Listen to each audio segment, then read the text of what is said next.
Bharatiya Janata party को bulldozer की नुमाइश नहीं करनी थी। बेरोजगारों को रोजगार देने के लिए कुछ काम करना चाहिए था।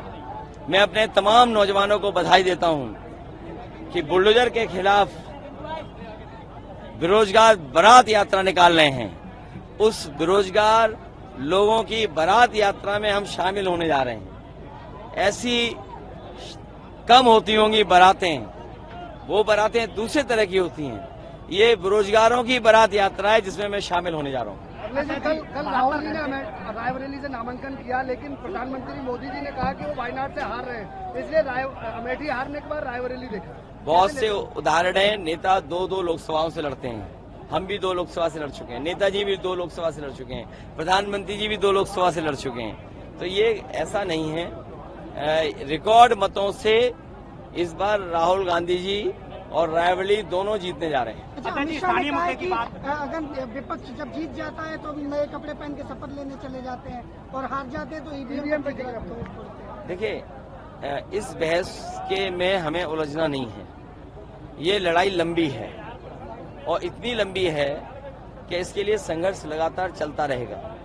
और आप लोगों की जानकारी ले, क्योंकि आप जानते हैं वो बातें हैं। जर्मनी ऐसा देश है जो हमसे बहुत संपन्न है, आर्थिक रूप से, सामाजिक रूप से, पर कैपिटा इनकम से, और दुनिया का बहुत ताकतवर देश है।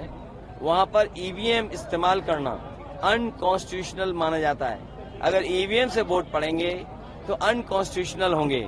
तो जर्मनी जैसा देश, अमेरिका, जापान, यूरोप में बहुत से देश, दुनिया के बहुत संपन्न देश ईवीएम की तरफ नहीं देख रहे हैं। वो वही पुराने तरीके से बैलेट से वोट डालते हैं। तो ये लड़ाई लंबी है, लगातार चलती रहेगी। और हम लोगों ने तय ये किया है, ईवीएम से हरा करके ईवीएम हटा देंगे। भारतीय जनता पार्टी को बुलडोजर की नुमाइश नहीं करनी थी। बेरोजगारों को रोजगार देने के लिए कुछ काम करना चाहिए था। मैं अपने तमाम नौजवानों को बधाई देता हूं कि बुलडोजर के खिलाफ बेरोजगार बारात यात्रा निकाल रहे हैं।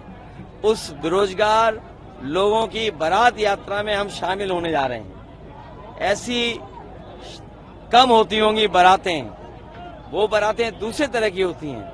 ये बेरोजगारों की बारात यात्रा है जिसमें मैं शामिल होने जा रहा हूँ। कल राहुल जी ने रायबरेली से नामांकन किया, लेकिन प्रधानमंत्री मोदी जी ने कहा कि वो वायनाड से हार रहे हैं, इसलिए अमेठी हारने के बाद रायबरेली देखा। बहुत से उदाहरण हैं। नेता 2 लोकसभाओं से लड़ते हैं।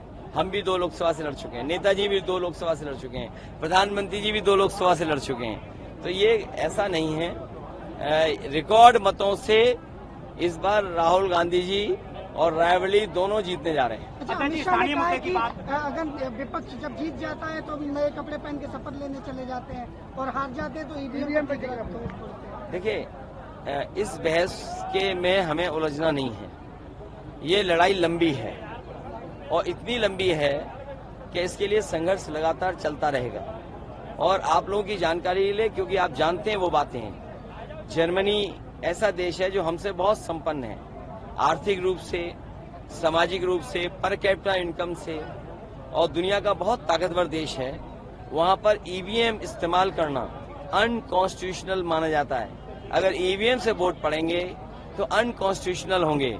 तो जर्मनी जैसा देश, अमेरिका, जापान, यूरोप में बहुत से देश, दुनिया के बहुत संपन्न देश ईवीएम की तरफ नहीं देख रहे हैं। वो वही पुराने तरीके से बैलेट से वोट डालते हैं। तो ये लड़ाई लंबी है, लगातार चलती रहेगी। और हम लोगों ने तय ये किया है, ईवीएम से हरा करके ईवीएम हटा देंगे।